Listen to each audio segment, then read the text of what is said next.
I've already served a tour in Afghanistan. I've already graduated high school. I went to college. It wasn't for me. I worked for 2 or 3 different companies at this point, and I'm in the grind, and I'm in Remodeling Right, and I'm doing my thing, and I had all the confidence in the world that I was gonna be successful. What's going on, YouTube? Hey, welcome back to another episode of Behind the Brand of Remodeling Right. My name is Mike Biestick, and I'm the owner and founder of Remodeling Right, and I wanna take you guys behind the scenes of everything that we're doing, from the in-depth conversations to the tactical strategic planning that we're doing for our intentional growth here at Remodeling Right. Guys, in today's video, I'm gonna cover a little bit about the company from before, when we first started, all the way up until today, and what my current mission, my vision, and my core values are, and why they're so important for the growth of this company. As always, if you guys find value in this video, please make sure that you like it. It helps get the word out and get other people to see this video. Keeps me doing what I'm doing. Thank you guys so much. And if you haven't already, I don't know what you're waiting for, hit that subscribe button and the bell so you get notified on the next time we have a video release. So let's rewind the clock all the way back to the beginning.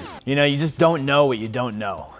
That's so true. Let's start right back in high school, right? So in high school, I was an A/B student at best. I really struggled with education and the fact that I didn't like to sit in a chair and get lectured at, you know, just be in classrooms. Pretty sure most people can relate to that. Why I'm bringing that up right now is because as I evolved going into business, I realized that education is a part of my success. So going backwards again, I was in high school, I was an athlete, really loved being on the wrestling mat, being in the weight room, and I hated being in classes. Didn't pick up a book to read it unless I was told to. I didn't stay after to learn and do extracurriculars. I was really focused on athletics and just being outdoors and enjoying life as a boy. I went through high school and I did good. Like I said, I had A's and B's, but I didn't want to go to college. I suffered from an injury in the New England semifinals, and when I lost that match, I saw my chances of wrestling in college kind of just fall apart in front of me. When that happened, I had a change in mindset. I decided that I wanted to go do something different. Instead of wrestling, which I loved and I did for 12 years at that point, I gave it up, and I went on to join the military. I was in the Rhode Island National Guard, part of the 172nd Long Range Surveillance Detachment. That's no longer with the Rhode Island National Guard, but I joined as an airborne infantryman because I loved exciting stuff. I remember being at the air show and seeing the special forces guys out front. The recruiter grabbed me, brought me in, and I saw all the cool things, right? They're jumping out of planes, they're riding in on boats. It's the special ops. It's exciting. When you're young and you're full of testosterone, gosh, you don't want anything other than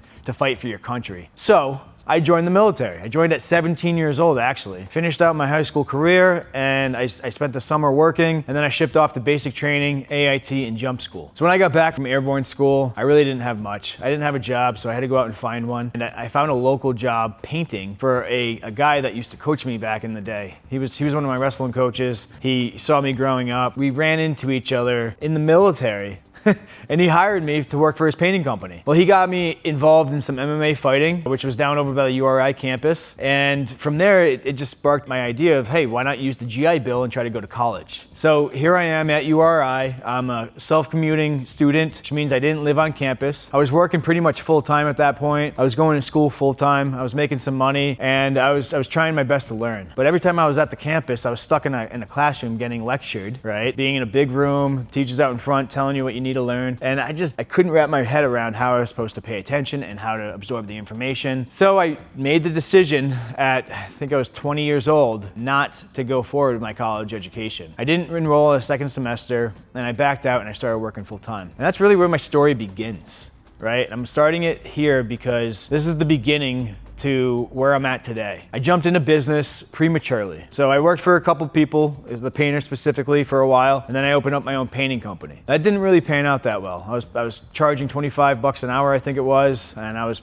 driving all over the place painting for different people, and I was really just giving away a lot of really good deals. That turned into my own painting company, turned into a handyman company with my best friend. He taught me finish carpentry, frame carpentry, he taught me everything that he knew, and I taught him all the painting aspects of it. Again, that company was doomed for failure because we didn't know enough about business. All we knew is that we were good craftsmen. I'm sure, again, a lot of you guys can relate, right? You learn the trade, you feel like you're confident in doing the trade, you feel like you're worth more. So you invest in yourself a little bit and you take that jump forward and you start your own company. Well, here I am with my own company, Remodeling Right. This is 2014, 2015 now, and I'm living in the basement apartment with my now wife, but at the time, we really didn't have much. We were paying $500 a month for rent, which is peanuts compared to what rent is today. But from that apartment, I really didn't have a lot of overhead. I was able to use the garage and secure another space to keep some tools. And I was able to grow the company to something pretty cool. You know, without any business education, I didn't know what I didn't know, but I did know I was a really good craftsman. I knew that I was making enough money to survive, but I didn't realize that I had to reinvest in the company. I needed to buy tools, I needed to expand my marketing, and I wasn't focused on growth at all, which now I'm 100% growth mindset, and that's why I'm doing this YouTube channel, is to try to help you guys, anybody that has that growth mindset, kind of just make leaps and bounds and just skip over the BS that I went through early on in my career. So, Remodeling Right, 2014-15, I'm working my butt off. I'm out in the field, I'm doing project after project. I started building a team around me of other carpenters. Not really.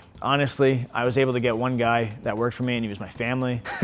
That did develop into something special, right? I did have a couple other people working for me at the time before I got injured, which forced me to learn how to be a business owner. I had a ton of confidence in myself, but I didn't know that I was failing. Every day I was in business, I was bleeding money. I was stealing. Have you ever heard the expression, stealing from Peter to pay Paul? That was me in the beginning of the career. Like I mentioned in my other video, you know, I had my van repo for me twice. It's just because I had to set priorities, and in my head I had to pay specific bills and let other bills go. I wasn't really responsible back then with my money. I didn't know any better, but through proper training and coaching and mentorship and education, things that I put off at an early age, I realized that I really needed. So I have to be in my mid-20s at this point. I've already served a tour in Afghanistan. I've already graduated high school. I went to college. It wasn't for me. I worked for 2 or 3 different companies at this point, and I'm in the grind, and I'm in Remodeling Right, and I'm doing my thing, and I had all the confidence in the world that I was going to be successful. But every time I would get ahead, I'd get pulled back. It's the bungee effect. It's what happens when you don't know the systems and the processes and everything that it's required of you to be a successful business. So jumping into my training is really where my success began. And that's where the creation of Remodeling Right, what we are today and what we're gonna be in the future, that's the beginning story. So I'll dive into my past so you guys can learn a little bit more about me in future videos. We'll do little clips and little stories. But from here on out, I wanna teach you guys what it takes to be successful. I'm on the beginning path of my journey. I still think that we're successful today, but I have not yet arrived, and I don't think I'll ever arrive.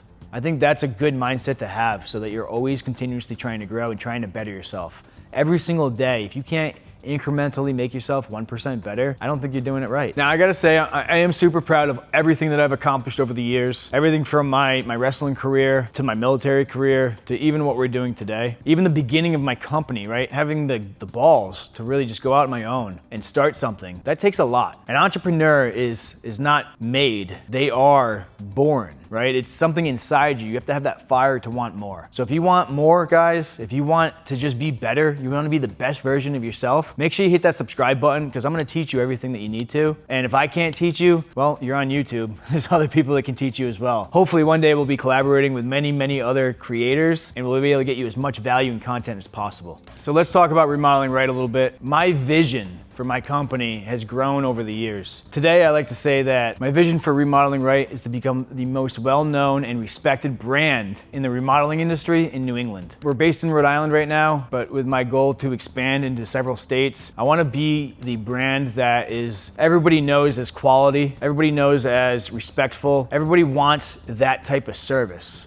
Right? When you think of remodeling, you think of Remodeling Right. Anyways, the vision for the company is to become the most well-known and respected brand in New England through innovation, through customer service, and through quality. That's it. That's it. That's my vision. That's everything in one package. And it's big enough to fit so many people underneath there. Why did I create it so big? I created it that big. I want to hire a team around me, a team of professionals, people that want to win, not just people that want to show up and punch the clock and get out, people that want to actually put into the company. Entrepreneurs, not necessarily entrepreneurs, but an entrepreneur is somebody that works for somebody else, but has an entrepreneur mindset. Those are the types of people that I'm surrounding myself with every single day. And that's helping me accomplish my goals because I'm helping them accomplish theirs. I guide everybody by our mission. Our mission statement is very, very simple, guys. It's transforming houses into dream homes by utilizing exceptional craftsmanship, innovation, technology, and exceptional customer service, making sure that our fans turn into raving fans by the end of this project. That's our mission statement. That's something that helps guide the entire team.